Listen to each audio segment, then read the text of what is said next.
I was lying in bed and I felt just waves washing through me, literally waves. I couldn't look at anything without seeing this wave-like motion. You know how they think energy is everywhere? You know, when I would stare at a wall, sometimes it would feel like a big vortex would open in it, like things were moving around. But when the languages finally came out, all of that stopped. It was a protection or something. It was another level of something. And when I went home that night after screaming at my therapist in them, I very tentatively was lying on my bed and speaking, I don't know what. And what I had, and I really don't often get translations, is I am you and you are we. I wanted to share the languages of the self because through all of it, it is the thing that I came back to the most. And it is the thing that I have found the most useful as well. But I'm just going to focus on that because that is what I feel like I know best. It is what I feel like I have the most experience in from my own and from my own self, and then from also seeing how it's worked for other people as well. Hey everyone, it's Sophia from Sacred You. Thank you so much for being here. A quick message before we dive into today's conversation. You may have been watching the podcast videos but have not had a chance to hit that subscribe button. So if you have ever gained value from our videos, from our conversations, it would mean so much to us if you would hit that subscribe button below right now, or even just give us a like. And what that means is not only does it allow us to grow our subscriber base, but it allows us to bring in more important guests for you to listen to. And you will be one of the first ones to be notified. So please hit that subscribe button and let's get started on today's conversation. Welcome to the Pathways to Wellbeing podcast. Of course, my name is Sophia from Sacred You, but more importantly, today I'm really excited to welcome Regina from the Languages of the Self to our podcast. Welcome, Regina. Thank you so much for joining us. Thank you for having me. I'm looking forward to it, Sophia. Do you know you have the same name as my dragon ally? Sophia. Yeah, I thought coincidence or not. Very interesting. Let's talk more about that. But Regina, you have such an interesting life. I would really like to know about you, from you. Would you like to tell us how you got to where you are now with the languages and your whole life? How I got to where I got now, that's interesting. It's always something people say when you first start on a spiritual journey, but you actually, when you look at it, as you more go through it, you realize things were happening way back before you even knew they or were aware they were. For me, I think that the starting point, the main jumping off point was in Singapore. I was living in Singapore for 9 years before I moved back here to Belgium. I've been back in Belgium about 7 years. And I had a huge energetic opening happening to me during a Reiki share. And I started vibrating. My hands, I was at the foot of somebody and I started vibrating and I couldn't stop and I was crying. And there was, I don't know, 20, 25 people in this Reiki share.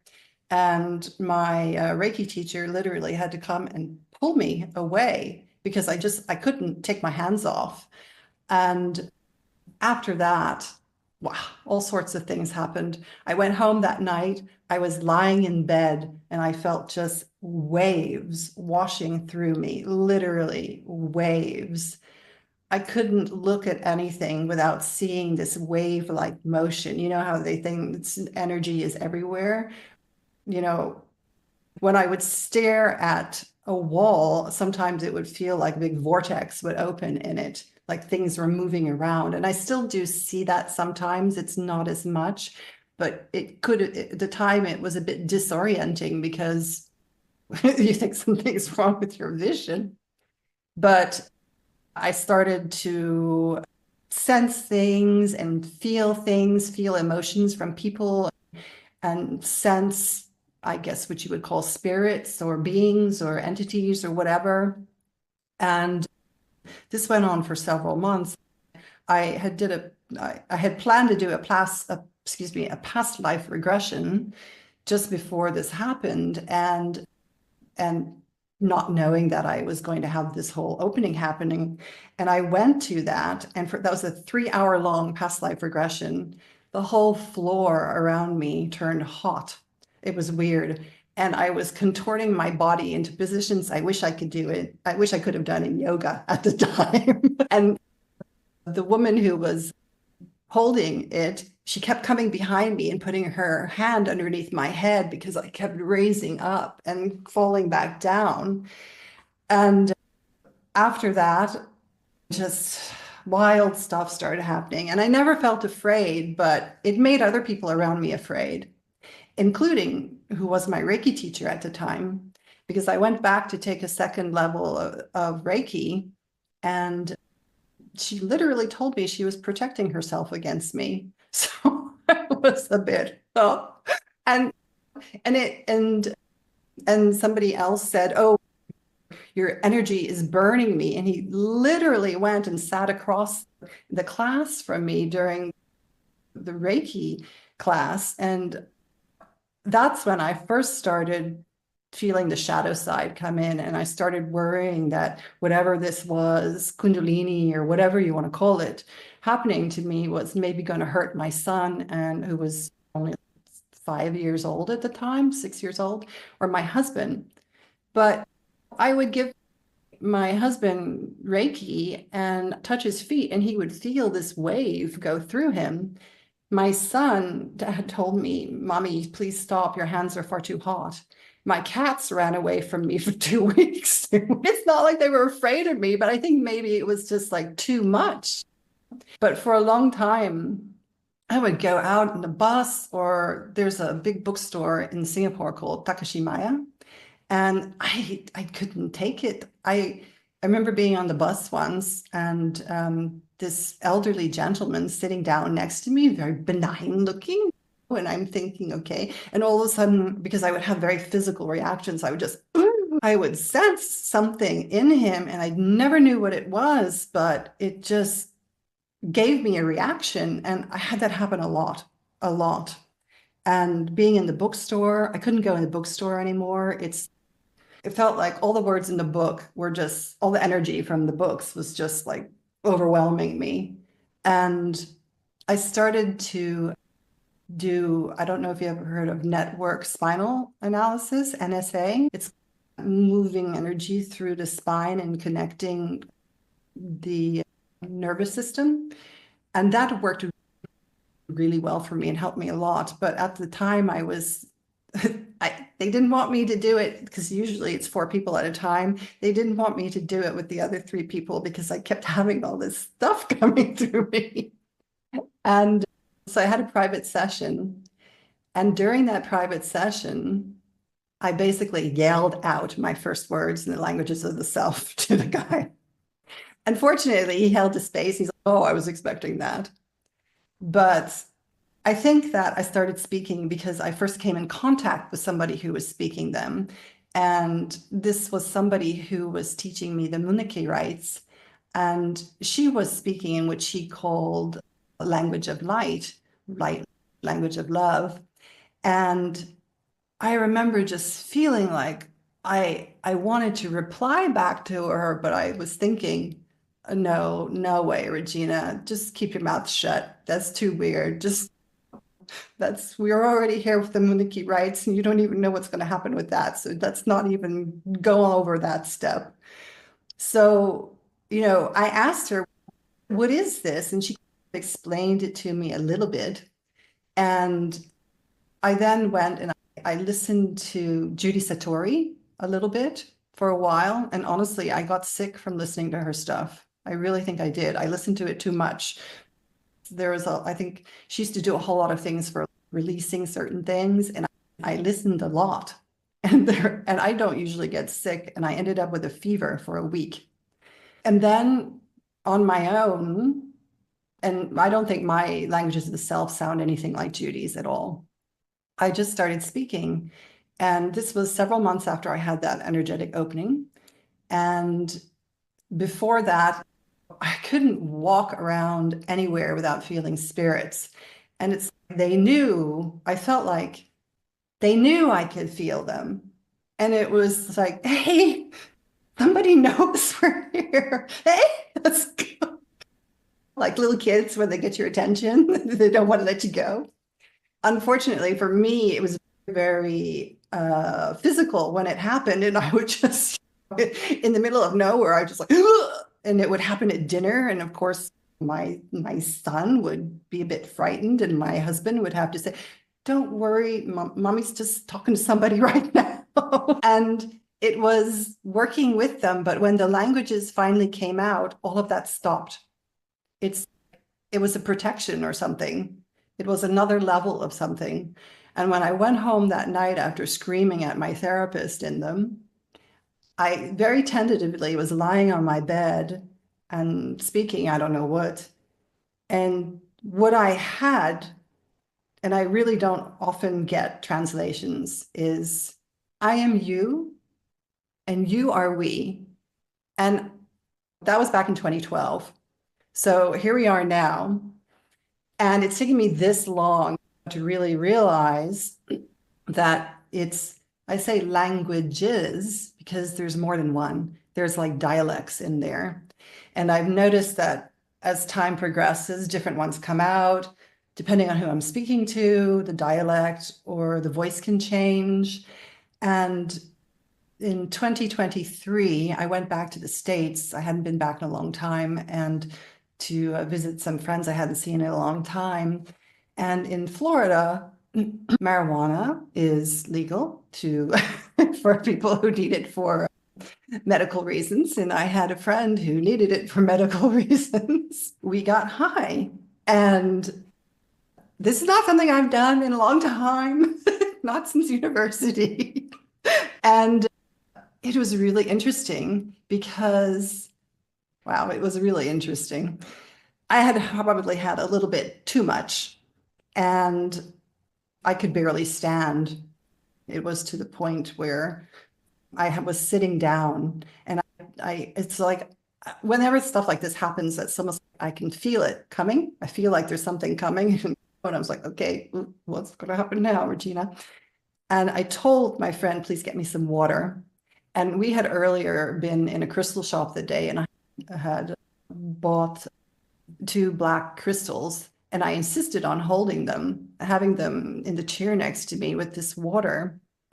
And then my friend comes to me and she says something like, are you okay? And I just looked at her, and I felt who was looking at her was not exactly me. And I have felt this kind of being before looking at her, and I said something to her along the lines of, you don't need to, I can't find the exact English word right now, what happens when you speak French too. And it almost felt, because she didn't believe it. She didn't believe what was happening to me. But I knew that what was happening to me was, yeah, okay, it was because of I'd smoked too much or taken whatever it was. But I was fully and conscious aware of everything that was happening. And I could just feel these waves coming up. And every time I tried to keep the wave down, I felt nauseous. So with each wave, a language came out. And this went on for 2.5 hours. And every time, and I'm holding the water, because it's like I'm holding the water because the water, I needed to ground me. And I needed the black crystals to ground and protect as well. So and I'm chanting at some point as well. And I'm chanting in what sounds like American Indian. And I don't want to say that it was, but this is what it sounded similar to. And of course, in that area of Florida, there's a lot of Seminole Indians, a lot of areas there. And yeah, just it was really, the thing was, is that me, Regina, stepped back and went, huh? So you're really not crazy after all. all these languages and all these voices are really in, and because when I speak them, I don't feel separate. I feel like I'm like one with all these different personalities. And that's why I hate to say I channel, because I can speak it like that. I don't need to meditate. I don't need to even think about it. And it comes out spontaneously in all sorts of situations. And I really came to feel during those 2.5 hours, after speaking all these different dialects and different voices as well coming out with the dialects, that there were something like 20 of these dialects, voices, personalities, languages, whatever you want to call them, in me. And I finally, after all these years, since 2012, speaking them, have a better understanding of what they are and why I say that they are of the ancients. And honestly, I say they're the light language of the ancients, but I hate to say that because I don't, for me, it seems like when people say it's light language, it's always like good things, because honestly, sometimes I feel like I'm cursing at somebody in them. It's not always love and light. And I realized that back in Singapore at some point, which is even why back then I wouldn't call it light language. That Elise said I called it the sacred languages of the South, because the first time I noticed that it wasn't all light was in Singapore, like on Friday and Saturday evenings on Orchard, which is like the main drag where people go and a lot of tourists are. It's very hard to get a taxi. And we were waiting in a taxi line. And there were these people who kept trying to jump in front of, there was something like 25 people waiting in our line. And they kept trying to jump in the taxi. And I don't know what happened, but I got annoyed. And then suddenly, before I knew, something popped out of my mouth in those languages. And I knew right then and there that it wasn't very nice. It wasn't like, bless you, I hope you find a taxi. It was more, what the hell are you doing? There's all these people. That's when I really stepped back and I thought, uh-oh, no, I wouldn't call this light language. So, and it's happened another time in, yeah, in a taxi drive with a taxi driver. He was driving like a maniac, and it was me and my small son and my husband, and we were trying to get somewhere. And yeah, we were running late, but he was driving like a maniac, and we almost had an accident. And before I knew it, once again, it was like, blah, blah, blah, blah, blah, at him. Of course, he's used to so many different foreigners in Singapore. He probably just thought I was speaking another language, so no big deal. But I knew that what I had spoken was the languages of the South. And I thought, okay. So that's why I don't say they're light language, but just so people have a reference point, I say it's the light language of the ancients. But I really feel that it is all of these ancient ones that once walked the earth eons ago, and I don't know how long ago. And I really think it's an earth-based language. And one of the reasons I say that is because I've just been randomly looking through the internet, and I've heard some things that sound very similar that are American Indian, like Lakota, for example, and also African. And after I had started to think that it might be like an old and dying part of Lakota language, I was in Wales visiting one of these Celtic tombs, these Druid tombs, excuse me. And I walked in there and I was alone, and I just felt this energy, and I thought, oh, I know something's about to happen. I know it, I can feel it. And this man walked in and he starts saging the area. And I laughed because I thought, I know what he's doing, but somebody else might not. But it was just he and I in there. And he starts speaking in this language. And I thought, oh, I'm in Wales. Maybe he's speaking Welsh. I speak Welsh. So I asked him, what are you speaking? And the whole time I could just feel this energy and feel like I wanted to cry. And he says, oh, no, it's Lakota. And this was not too long after I was thinking that this language might be. He says, and I didn't learn how to speak it. It came to me in my dreams, and that's how I speak it. And he went on to talk to different things about it with me for a little while. And the whole time I was just vibrating and tears were going down. It's like the energy was going through me. And it wasn't because I was sad. It's like there's so much energy going through my body that it's making me cry. And it's like an outlet for it. And so he says, he introduced himself. He says, my name's Two Crows. And I said, oh, I'm just Regina because I don't give myself any names. And we are at another site like 30 minutes later. And suddenly, out of the blue, with no other birds around, these two dark birds flew overhead. And my husband looks at me and says, yeah, it was two crows. So I thought, okay, what's the message here? Are you trying to tell me that some of the languages of the cell that I speak really are some kind of North American Indian, and this is your way of telling me?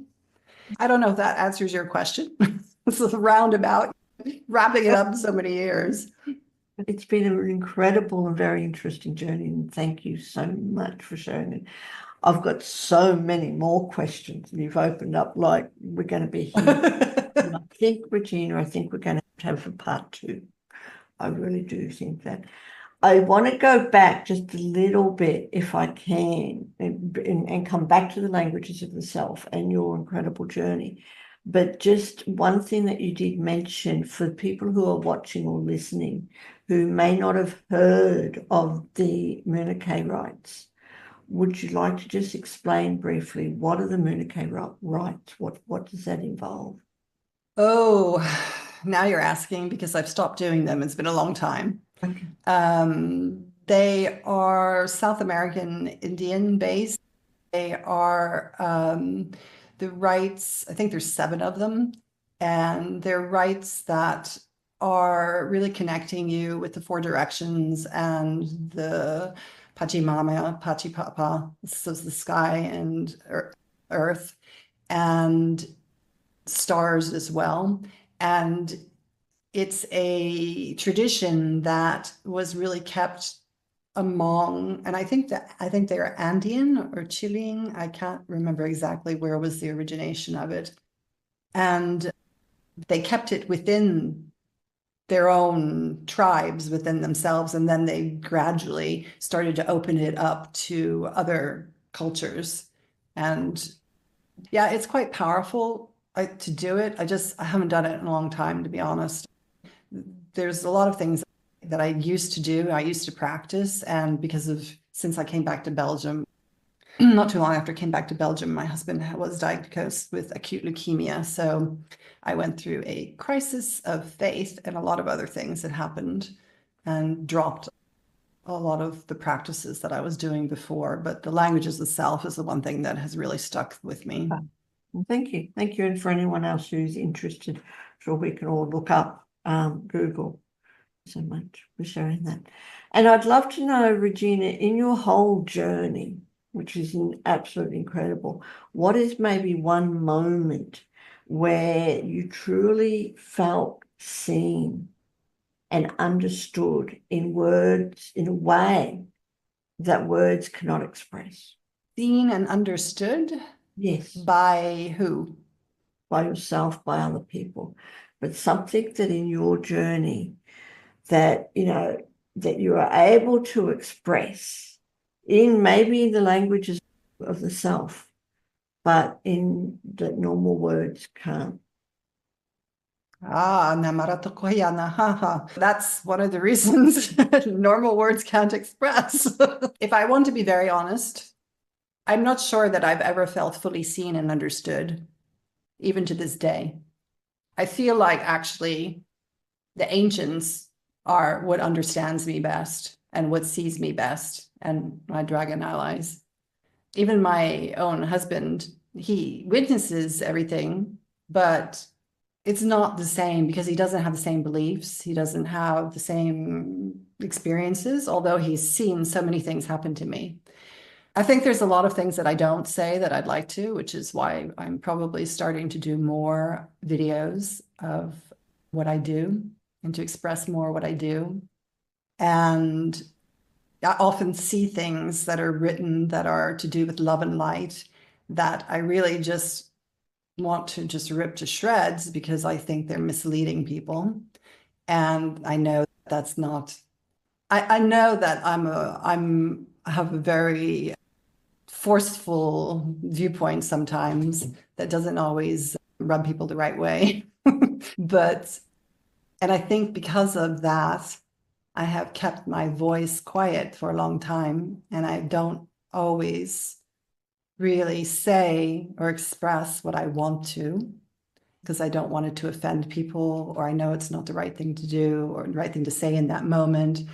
And I'm trying to get out of that. And that's why I'm starting to do the work I'm doing again, because I realized that I started to feel disempowered. And one of the things I started to question when I was in Singapore before I came back to Belgium was, great, we all want to be spiritual. Yet it felt like a lot of people want to be spiritual, but they want to quit the jobs that they have and read tarot cards or do whatever, all the plethora of things. So teach yoga, I don't know, be a coach, whatever. We still need other people to do all those ordinary jobs. So my question I started to really ask myself, can I bring my spirituality into everyday living?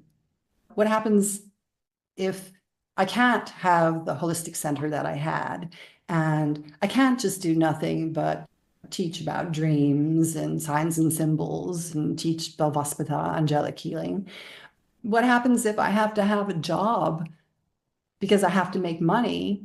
And how do I keep that spirituality within me? And that's exactly what I had to face when I came back to Belgium. As far as feeling really heard and seen, I'm trying to get to that point now. It's a wonderful opportunity to do that, really to step into your own power and to use this language or share, not just use, but share the languages of the self, because I really believe that we're now living in a world where it's so much more acceptable, so very much more acceptable, especially in the Sacred You community. We have many people who speak the languages of light. So I think, Regina, it's definitely time to share your true self. This is why I wanted to share the languages of the self, because through all of it, it is the thing that I came back to the most. And it is the thing that I have found the most useful as well. And because of that, I thought, well, I'm just going to focus on that. I'm not going to focus on anything else because I used to do a lot of other stuff as well. But I'm just going to focus on that because that is what I feel like I know best. That is what I feel like I have the most experience in from my own and for my own self, and then from also seeing how it's worked for other people as well.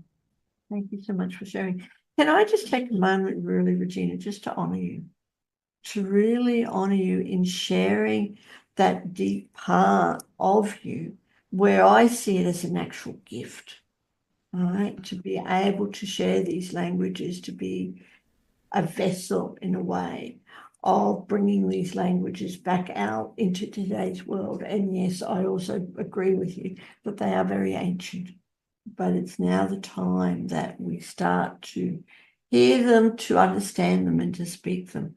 And I'd really like to know, is there a time when the languages of the self helped someone else that you know, or even yourself, express something that was deeply buried within?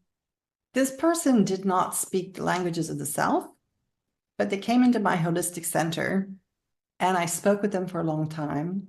And I spoke with them in the languages of the self, and they just started crying. And this happens quite frequently. I don't mean to make people cry, but it does happen. They feel like something, or they recognize something speaking to them. And the next day, and I didn't realize what was going on in this woman's life, but the next day she came back into my center with her husband, and they brought me this little teddy bear. And they said, "You brought this to thank you." I still have this teddy bear. And the husband said, "I don't know what you said to my wife yesterday, but she came home and she's been a different person. And she started being in that dark place." And I said, "I don't know what I said to her either, because it was in the languages of the South." So, but whatever it was, she felt it, and it shifted her in whatever way she needed to be shifted. So that's one example. For other people, I know this has happened to me once also. So we had this little boy when I was living in Singapore who used to come and play with my son. And he just used to, I don't know, he would have tantrums, really bad tantrums for no reason, just out of the blue. And he was out in the corridor refusing to come into our apartment. And so I went over to him and I, whatever I said, and he was just looking up at me. And maybe it was also because I could feel that it was a little bit stern. Okay, let's stop this now. And he looked at me, he listened, and then he came in the house with me, and it was finished. His tantrum was finished, it was over. And he went back to playing with my son. That shifted him. I know that some people who I have helped to speak these, they've told me stories for themselves where they've helped to calm babies down when they've been crying, when they've been speaking the languages, and sometimes even animals as well. But there's different things that I think that the most impressionable one was that one with the woman, because that was just a huge shift that happened to her. A lot of other people, I used to have a languages of the self like group. I would have people come in to the center, and we would share our experiences, and then we would shift around and we would each speak, like we would spend a couple of minutes talking to a different person, and then we'd switch and talk to a different person. And afterwards, you would hear them say, "Oh," and they would also tell how their dialects would shift depending on the person they were speaking to. But everybody said that they felt like they knew the person they were speaking to. So it's almost like the ancients were facilitating and chatting with each other through us, as like you say, the vessels.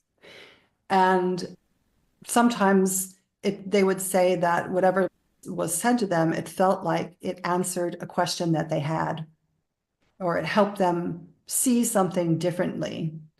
I know when I've spoken to people, when I was doing like healing sessions with them and I would speak to people, they would get images come up, or I would ask them to think about something, and then I would speak, and they would find the answer on their own while listening to me speak in these languages without me translating.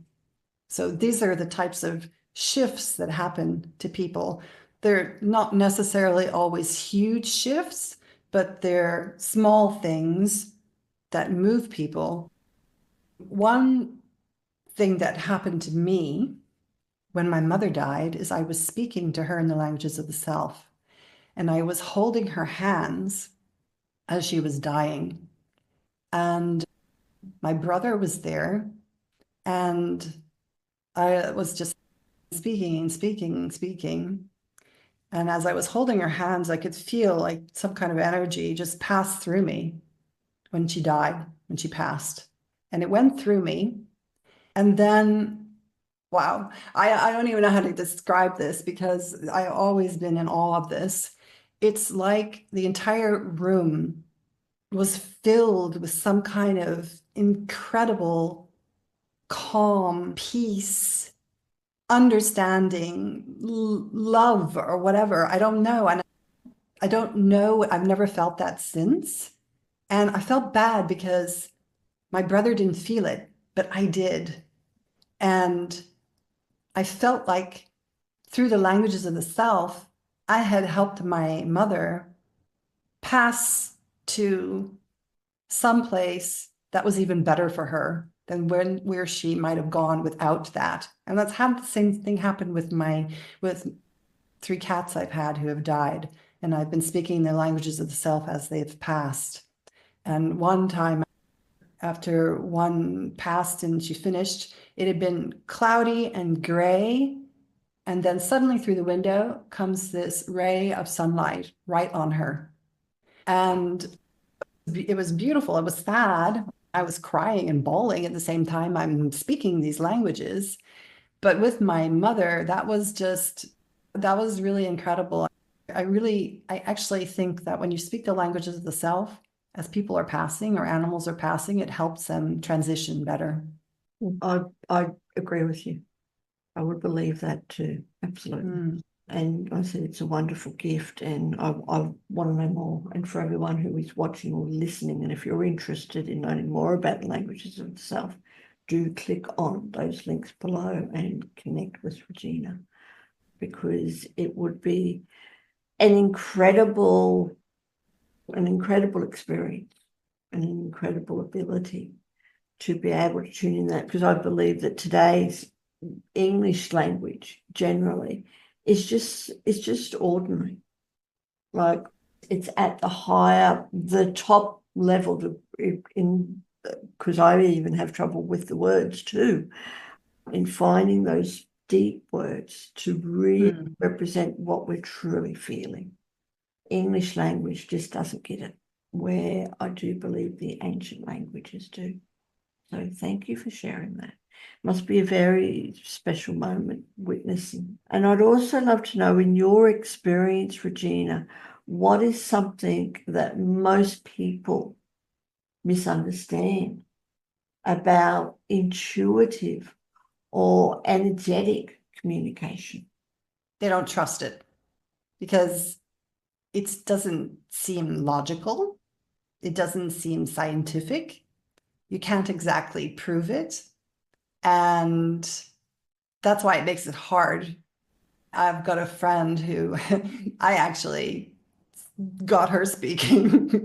That was really funny. She came over, we were doing a drum circle, or I don't remember what it was.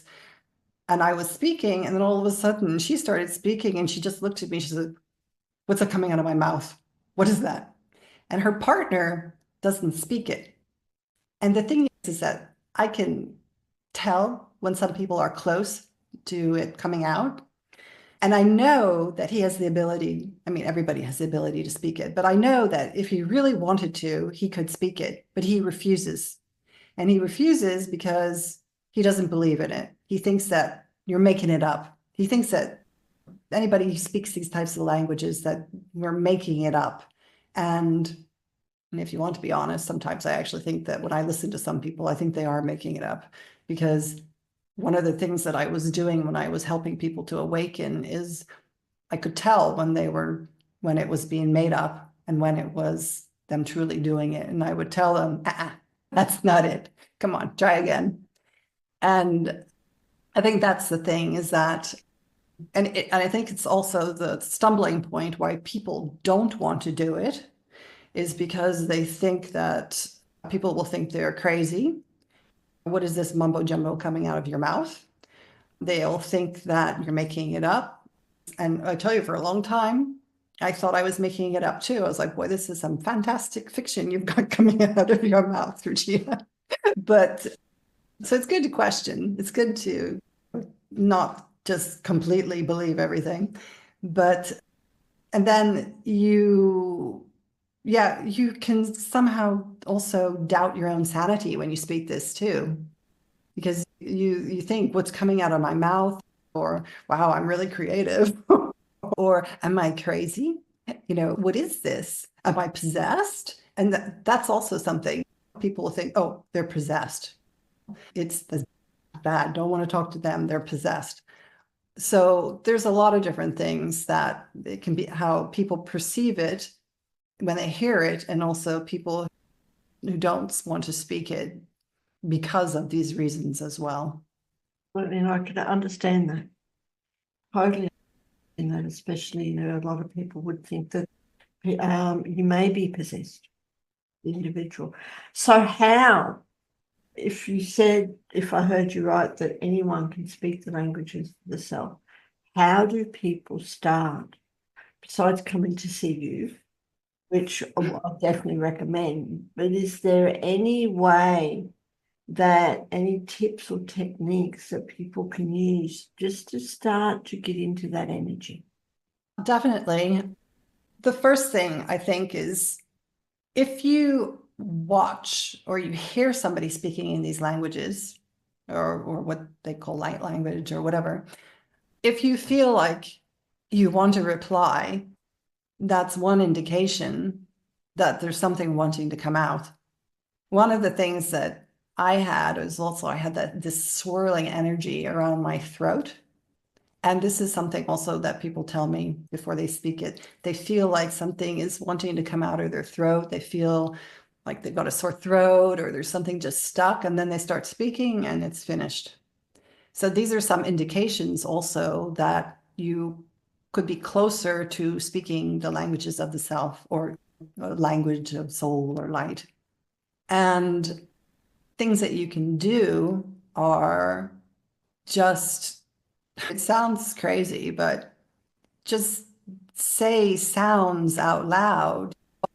Nya, nya, su, na, just things that to get out. And this is the practices that I do with people. And of course, it's embarrassing when you do that.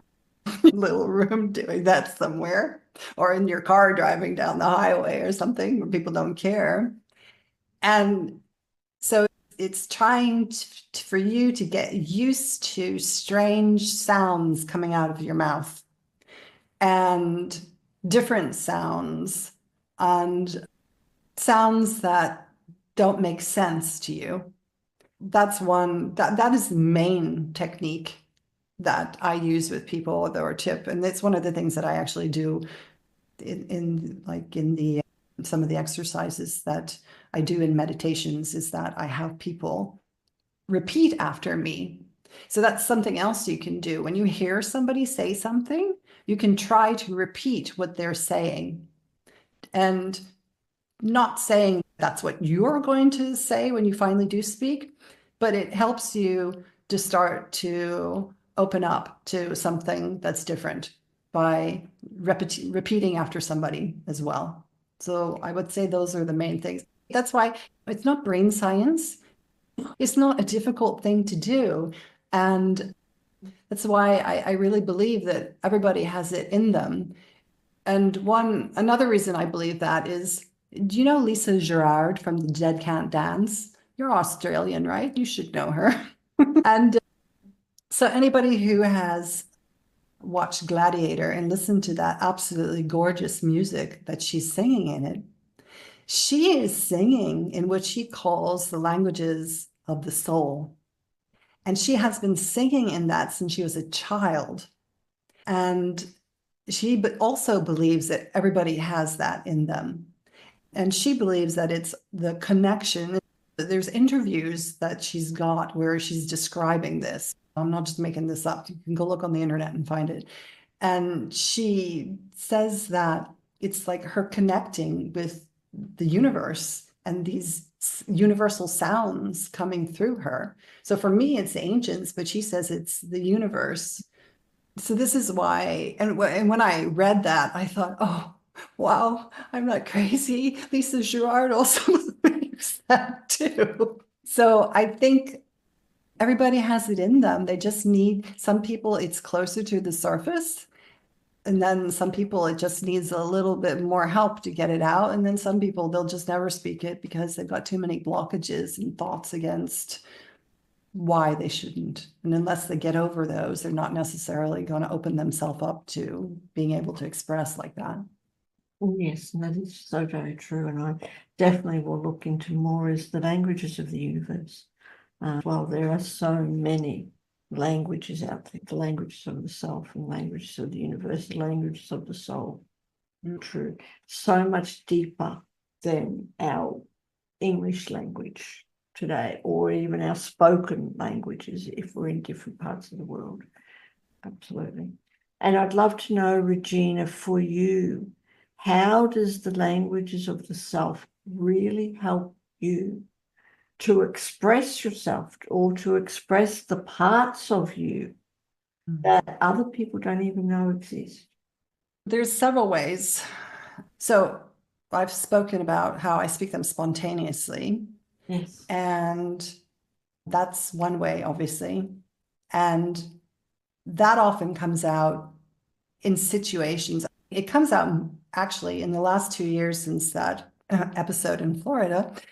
They come out a lot more. It's like that kind of opened me up to, I felt like they were all like the ancients were saying to me, hey, we really are here. We're here to help you. It's our voice and it's your voice. Even in situations like when I'm taking my son to school in the morning and there are some maniacs on the road. And I feel like when I'm in a life-threatening situation, the languages come out and they come out. It's almost like, and my son is used to it by now, he doesn't say anything. They come out to express my frustration and my anger and my fear when I feel like my son's life, and I think it's more that when my son's life is in danger or someone I care about is in danger than my own. It's almost like a protection as well. And I did have it come out with him at one point. He was doing something that wasn't very beneficial for himself. And I just remember going in and I was really upset with him. I couldn't speak in English. I couldn't speak in French either. And I just started, I hate to say it, but I started yelling at him in the languages of the South because, and I felt at the time, I felt like they were saying, how dare you do that to try to hurt yourself? How could you not value your life? And so I had a sense of what I was saying, but I was expressing it to him. And it took me a while to realize that you're not speaking in English, Regina. He's looking at you a bit. And it happened another time. One of my cats died prematurely. I heard her in the back. She had a heart attack all of a sudden. And I ran over there and I didn't know what was happening. And I was calling for my husband. And the next thing I know, she's dead. And I am speaking in the languages of the South.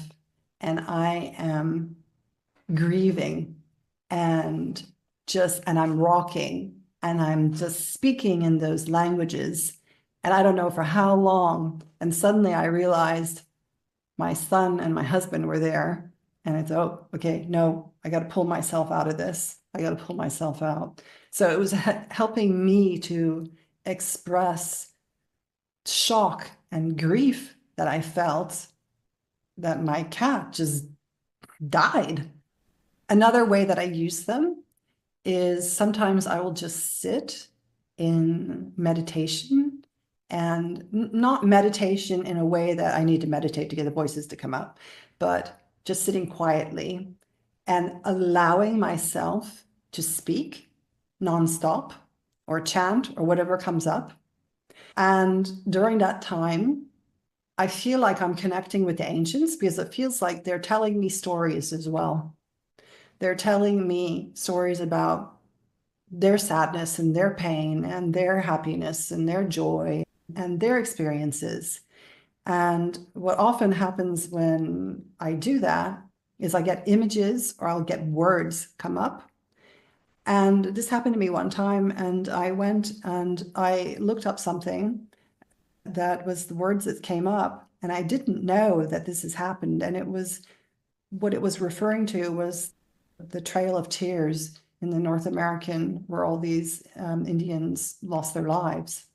And there was one place that they were throwing themselves off a mountain into the name of a town called Queen. And so I really thought, oh yeah, to me, and it's a big support group behind me. It feels like this invisible support group of these ancients. And they're expressing their anger as well when something happens. They're expressing their grief. It's like I don't feel a distinction because I remember what happened with my son the next day. My husband he said to me, I don't know who that was speaking, but I don't think they should have yelled. Says, that was me speaking because I didn't feel like it wasn't me either. It feels like it's me and it's them. There's no distinction. And that's why I say that when something happens, it's helping you to express, but it feels like it's helping them to express as well. Because I'm sure that there's a lot of healing that they still need to happen, and expressing their emotions that are resonating with our emotions in some way is getting it out and healing. Yeah. And that is quite possibly true, is that you've been given the actual gift or the opportunity to allow ancient civilizations to heal. So again, I'd just like to honor you for doing that, because our whole world, whether in this lifetime as such, in this 3D world, or whether from our past, from our ancient civilizations, our traditional indigenous spirits, souls, beings on this planet, are now given that time, that opportunity to heal as well. So thank you, Regina. And I would really love to continue, so please do come back. But before we wrap up, is there any other question that I could have asked you? And how would have you answered? That's one thing. And before we go, would you like to share some languages of the self as well? Yeah, I'd love to share, and I'd love to do a practice for people as well. Yes. But there is one other thing I'd like to say as well, that where I have used the languages of self and where I have the people who I have helped to awakened to speak them is in Singapore. I used to do a lot of healing of the waters because I really feel that there's a lot of stagnant energy held in waters. And I felt it when I was in Thailand, for example, with the tsunami that came through, that all the people who died in those waters there. And when you think about our history and all the shipwrecks and all the wars that were fought out on the water, all the pollution that's happening in the water, there's a lot of energy in the water. And so I would use the languages of the self to help purify and shift that energy. So I discovered it by accident and it was when my mom died. It was the same time, and because I'm originally from the Bahamas, and I was in the Bahamas where my mom was, and I was sitting in the water at a beach, and I just started speaking in the languages of the self. And I had this distinct impression because there was a lot of piracy and bloodshed and shipwrecks and all sorts of things that were happening in the Bahamas, bootlegging, rum running, all sorts of things. And I really felt like I was sitting there speaking to help shift all that stuff that was trapped in the water. So it's a tool to give back to the earth as well. And to heal the earth in whatever way, whether it's through the water, whether it's through the actual planet, or whether it's through the ancient civilizations, to allow them to heal. Yes, I'm feeling that what you have is a wonderful gift to help heal the earth, to help heal, but so much more than just the earth, to help heal humanity. That's what's coming through, that you are helping to heal humanity, the entire lineage of humanity. Yeah, I feel that too. I feel that the languages it's for us, it's for the ancients, it's for the earth. Yes. So would you like to share some? before we wrap up? Yes. Okay. So let's do a practice. What I'm going to do is I'm just going to speak for a while, and then I'll ask you to repeat certain words, and just be a small exercise. And of course, anybody who's watching this can also do that. Just close our eyes very briefly and just take a couple of deep belly breaths. And I say belly breaths because I like the belly breaths, because when I was belly breathing is when the languages first came out of me. So I'm sticking with what I know. So take some belly breaths, and then I'll start. Naskira nakuira, naskana mortaya, niskano kalu kalukia nakorata. Kiskalalartoya, skuniaratakana kuihratus, maratahayana, granayardora, gratora nasonalia, galuradki, galuretkonai. And so now repeat after me and really say it. Gora, Still, parano. Rano.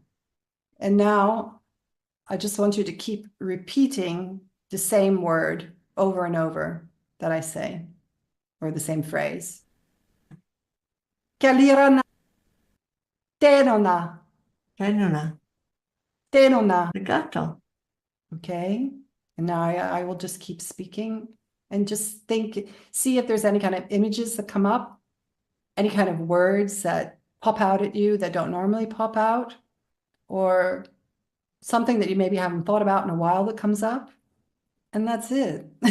Thank you ever so much.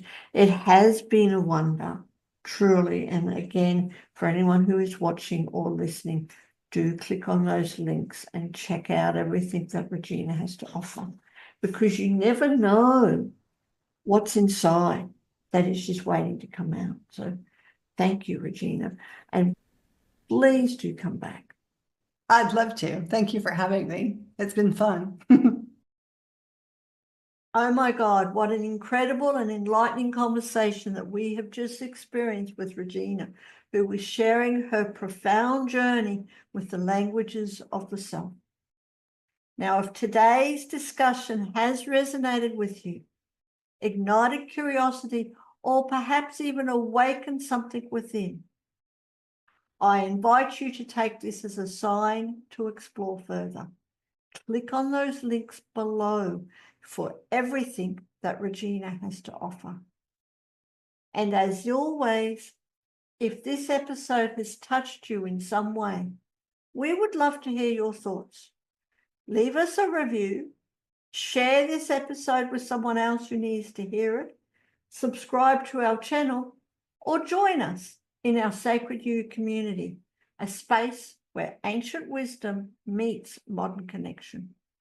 Visit us at www.sacredu, that's the letter U, .love, where you will find a wealth of resources, connections, and a community of empowered women ready to support you. Stay grounded, stay inspired, stay connected, and until next time, keep walking your pathway to well-being.